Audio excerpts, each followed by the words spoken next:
Well, good morning or good afternoon, maybe where you live. It's good to be with the International Coaches Academy today. My name is Eric Nelson. I'm the Vice President of Catalytic Ministries with Athletes in Action here in the U.S. And I've had the chance to see many of your countries live and in person over the years and love working with our staff and athletes and coaches wherever we are. If you don't know who Athletes in Action is, let me just take a second to give you a real simple version and phrasing for who we are and what we do. We focus on developing athletes and coaches as leaders of influence on and off the field. Our ultimate goal is to see athletes and coaches living to leave a powerful legacy on every team, in every sport, and in every nation. Which really it's kind of rooted in character, isn't it? I mean, the character of a man shows up when he's playing sports. How would competition be affected if individual character became important again? One of the most famous team sport coaches of all time in the U.S., his name was John Wooden. He coached a university to 10 national championships in the first 12 years. But he said it's important to be more concerned with your character than your reputation, because your character is what you really are, while your reputation is merely what others think you are. So who's the coach in this? The coach is the powerful tool. He has the power. He has the ears of his athletes. There was a famous leader here in the U.S. that said the coach has more influence in 1 year than other pastors and leaders do in a lifetime. You, the coach, have more influence than you think you do. Your words matter. Your persons matter in how you help build total athletes on your team. But it starts with you, the coach, to build the total coach, to be the total coach. So let's talk about it today. The topic is transformational leadership. And as I just referenced a minute ago, being the transformational coach involves you and your person developing physically, mentally, and spiritually. So what is transformation? What is the transformational leader? Who is he? What does he do? Well, he can lead himself well, first of all, which therefore he can lead others. What kind of person are you becoming as a coach? This will affect the impact you have on your athlete today. So let's take these two words, transformational and transactional, talk about how they're different. Well, the transactional leader, I'd like to describe it using this Kleenex, and then I'll just give you some phrases. Well, I don't know how often you use Kleenexes in your house, but in our house, we use them to blow our nose, and then what do we do with them? We throw them away. Many coaches around the world treat their athletes like Kleenex. They're to be used for a purpose to gain their own influence, power, elevate themselves to the next level in their country. And then when they're done with them, they throw them away. That's the transactional leader. A transactional leader builds a culture of fear, of failure, and shame. Talent acquisition is their goal. Winning is the focus. It's the ultimate. These coaches are living through their athletes. Players are discarded if they're not of use anymore. Their self-worth is based on wins. That's the transactional coach. Our athletic landscape is filled with those kinds of people. But the transformational leader, winning is not the end goal. Building character, teamwork, humility, unity through sport. Competition is to be valued and honored. It's a privilege to be in competition with somebody else. The athlete and their development is the priority. The opponent is not the enemy. They're the co-competitor. They're motivated by intrinsic values that prepare them for life. So, Who are you as the leader? Are you a transformational coach or a transactional coach? Only you can answer that question. But by virtue of you wanting to be in this academy, we think you want to be transformational. So let's talk about you as the person and the coach, how you can develop that. Real quickly, I read recently, and just know this is true about championship cultures anyway. There are 6 components of a championship culture. Unified towards common vision, alignment, standards of conduct, core values, clear vision. But the number one critical factor is a credible servant leader. Are you a credible servant leader? Like, is there really any other kind of leadership other than servant leadership? We shouldn't even have another term. But are you a credible servant leader? Do they trust your person on the court, on the field, and off? Are you followable? And the 12 that followed the person of Jesus, they knew something. They trusted that person. So here's our goals for the rest of our time together here. I want to talk about, how do you lead yourself to become followable? That's it. How do you lead yourself in order to become followable? So let's discuss what some aspects of doing that would be. It starts with you. You cannot lead others if you can't lead yourself. So let me share with you the 5 P's of self-leadership. Number 1, purpose. Do you know why you do what you do? Think for a second. Let's pause here just for a second. Why do you coach? Can you answer that right now? What's the purpose of the coach? Well, you may be familiar with this, but the term came from the old stagecoach that moved important people from here to there. They took people to places that they could not go themselves. Do you have a clear, concise statement about why you coach? I hope it's to promote human flourishing. The athletes that you have, that they would flourish in all aspects of life well beyond their years with you. So I want to use a little 2x2 diagram to talk about this whole topic of human flourishing and helping people as the reason why we coach. And you'll see from the 2x2 that there's a y-axis that relates to the relational part of coaching, and an x-axis that deals with the challenge amount. Okay, so let me just talk about those for a second.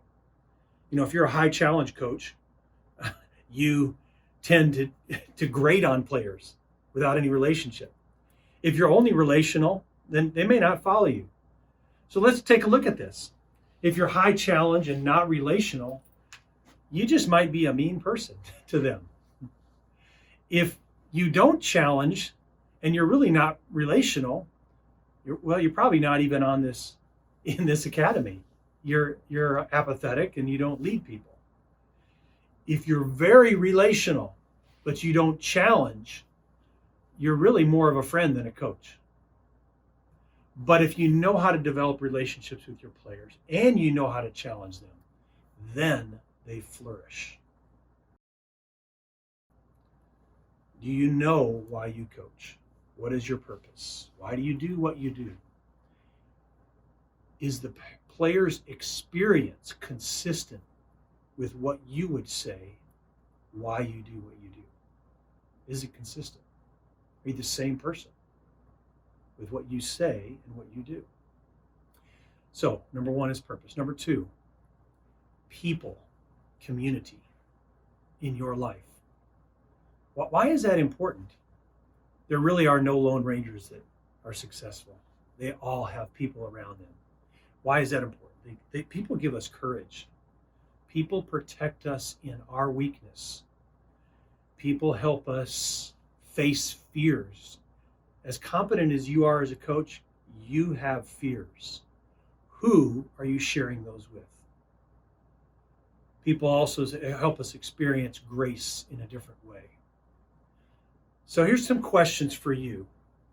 As you become a transformational leader, not the transactional Kleenex coach, are you surrounding yourself with people that know your strengths and weaknesses and speak regularly into your life, that help coach you on how to be transformational? They're consultants on your own personal growth. And sometimes we all have deep things going on inside of us that erupt as coaches, and we get angry in moments that we go, why did I get that angry? And unleash on these players. We've got to work through some of our own things, and there's some emotional, unhealthy things going on inside that cause us to erupt on players. Some of us need counselors, pastors, teachers, that we can talk through some of those things. Who knows you? Purpose number 1, people number 2. 3, the transformational coach has a sustainable pace in his life, meaning when his players are around him, they know that he's present. He or she is present with them. They sense that, okay, they're with me right now. I knew a guy that was coaching. He had a fellow that coached junior high football in California. He had a relationship with Steve Jobs. Steve Jobs was the guy who invented Apple, pretty much. And his relationships with Steve Jobs was he was a personal coach to him. But he was coaching his middle school football team. So one day in practice, he was out there coaching, and these are all 13 and 14-year-old boys coaching middle school football, and his phone rang, and he lifted up his phone, and his phone said Steve Jobs. And the players going, Steve Jobs is calling. He said, I'll take it later, and put the phone back in his pocket. He can wait. You're what's important. See, this guy had a real sense of pace in his life and why it's important. He learned to delegate things to others and trust them with it. He learned to spend time reflecting on what's important and renewing himself. He learned that there's a rhythm of work and rest. When he was resting or playing or work, he knew when that was. And he had some time to think for himself, to sharpen his or her vision. This is one thing I would like to encourage you with. You know, our lives, most around the world, are chaotic, constantly chaotic. And we have the tyranny of the urgent piling down on you every moment of every day. You know, those problems are always going to be there. Can you put in your calendar, at least start with 1 hour each week to step back and think about what's most important, to reflect on your week? That's what I'm talking about with sustainable pace. Fourthly, we have purpose, people, pace. Fourthly is priorities. Well, as I said a minute ago, the tyranny of the urgent weighs down on us. This player, this parent, this emergency medical issue, whatever. This player wants to leave. Things happen all the time. But the benefit of pausing to reflect is that you do establish priorities. You can clearly say, this week, here's what's most important for me to do. So I'd encourage you with this. Can you spend some time every week saying, here's my top 3 things? And is it measurable? I mean, can you know at the end of the week, you can say yes or no, I did this. You have a deadline. Who are you accountable to for it? Priorities are really important, because if we don't, we get sucked in to somebody else's problems that become more urgent.